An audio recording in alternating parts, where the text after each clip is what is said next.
Hey guys, hopefully the volume's a little better. I got a mic right in my mouth here. I know you guys have had some issues hearing me before. So let me this video is a little weird because it's not something I actually seen covered often. And it's just generally the concept of stroke direction and how that can impact your drawings. Kind of deciding which way to draw and how to draw and what your lines are like.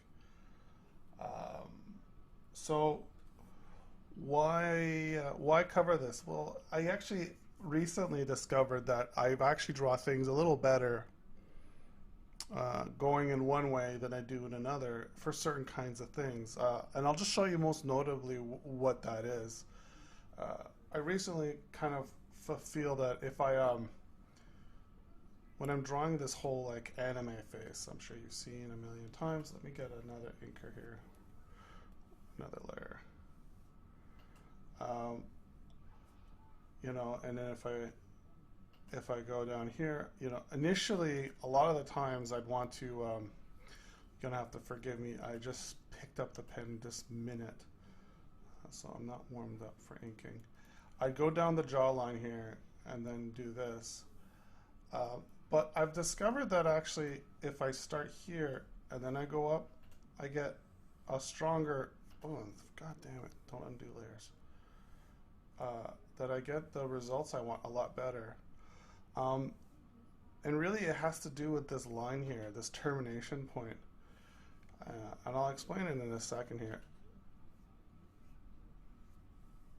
Same thing for the eyes. Let's talk about the eyes just briefly. If I go to make the eyes, there's a bunch of ways of building this eye, but you could do this and then build this. You could do the top line first and then the bottom line second. I've seen that. When it comes to the eyes, really, I feel that the more I study it, the more I see other artists make their eyes, the more I realize that eye construction is very strongly tied to how you're choosing your strokes. Now, obviously, that completely falls apart the second someone does this and starts outlining the eye. But, since eyes are, every art is pretty whimsically non-standard, since there are no serious rules, uh, what I'm kind of showing you guys is never really the hard rule about anything, because truth is that every artist can only describe to some extent what they understand. Same thing can be done for this line here. So if you drop this out in here, how you draw this can severely impact the shape by just how you choose to break your lines and what directions you choose. And this, sorry guys, this has to do with your termination points. Whenever you stop a line and start a line again, you kind of get a free little hiccup in the line, and that seems like a weird thing to say, but little staggers in lines, subtle staggers in lines, actually make for important visual cues. For instance, the line starting and stopping again here has a much sharper, has a stronger, sharper feel to it than if I were to just try to do this in two lines. You're just not going to get that same level of sharpness. And depending on what you're trying to do here, if you want it to be sharp, if you want something to be round, you'd go all around on, oh wow, you'd go all around on it. But if you wanted something to be sharp, you'd stop and then pick up again. And that kind of helps push that visual cue harder. And that can apply to, I'm mostly drawing characters right now, but I can apply to a lot of things. You know, if you want something to look ragged, like obviously hair, if you really want that hair to look sharp, you stop. But if you want it to kind of look round, which can kind of look good, it's harder to do, but you know, stylistically, you can do it. And it actually makes a bit of a difference. So I'm not really telling you what the best way is here.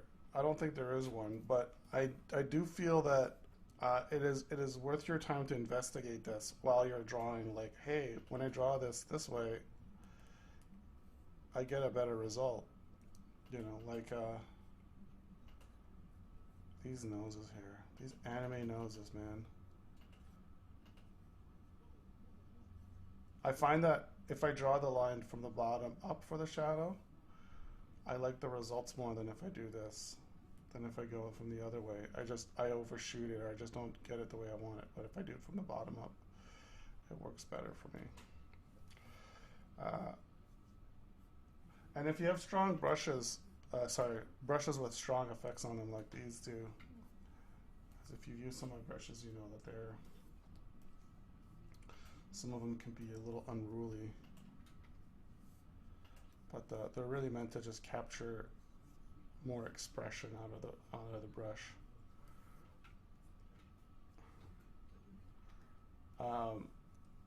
So keep an eye on that, and kind of just make sure you're doing things in a way that really kind of best captures your intent.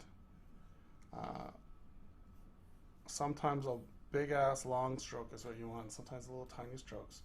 I think it's easy for people to just say, oh, everything needs to be long. You know, for a long time I believed this lie. Everyone needs to draw big, long, confident strokes, but I'll tell you what, a big, long, confident stroke really only gives you certain kind of look.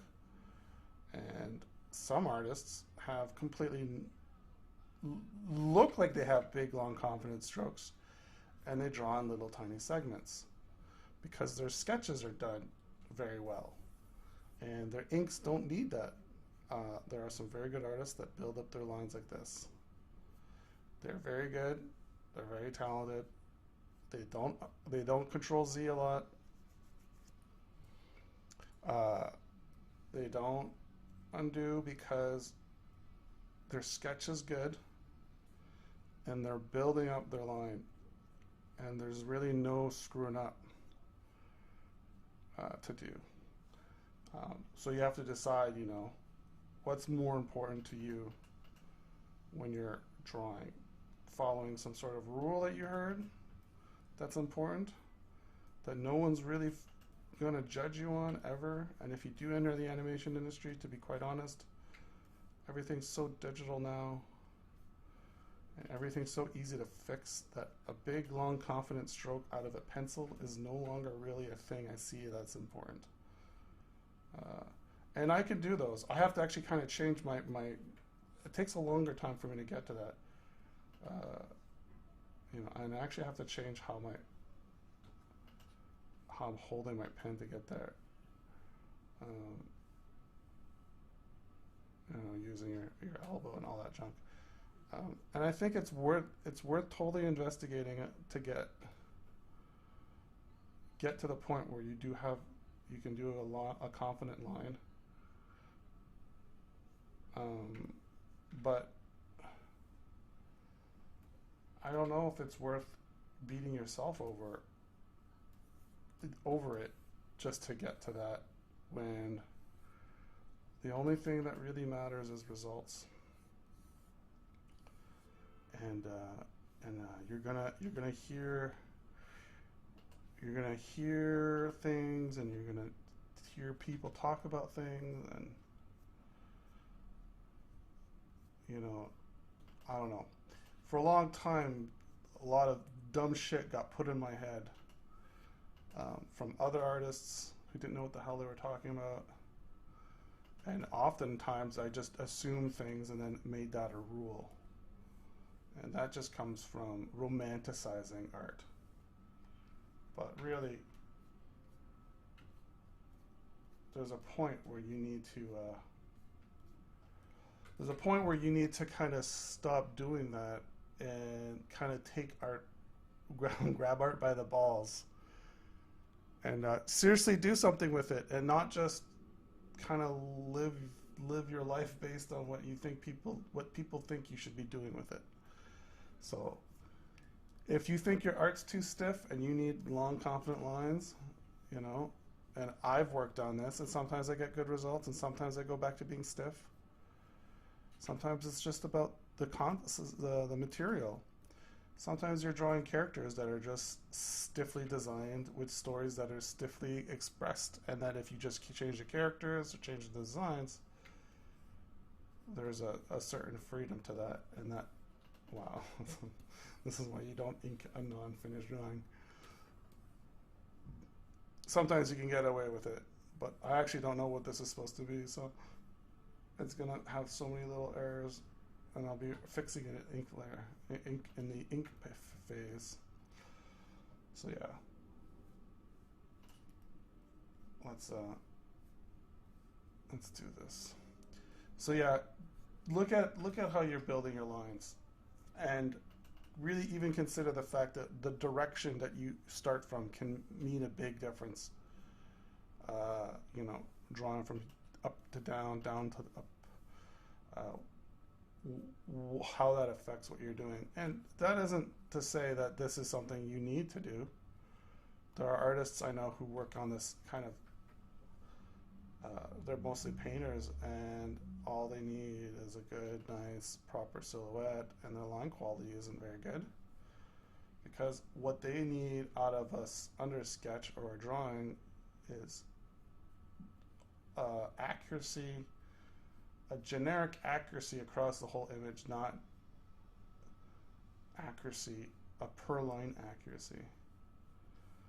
And also, I mean, maybe this is my own perceptions, or I don't think a really strong line art is really valued right now as much as a good presentation, a good color presentation. So if you can get away with across the board looking lines, good looking lines that aren't too bad and don't distract doesn't distract the reader or the person looking at the art too much, then you're fine.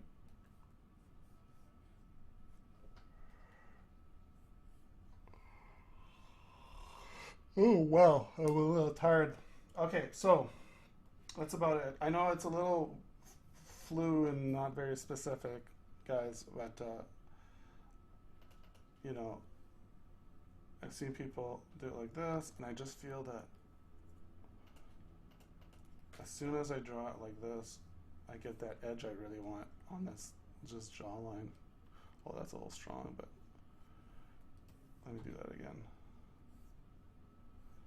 I get that second little line I want that's really subtle, that if you screw it up just a little bit, it looks weird.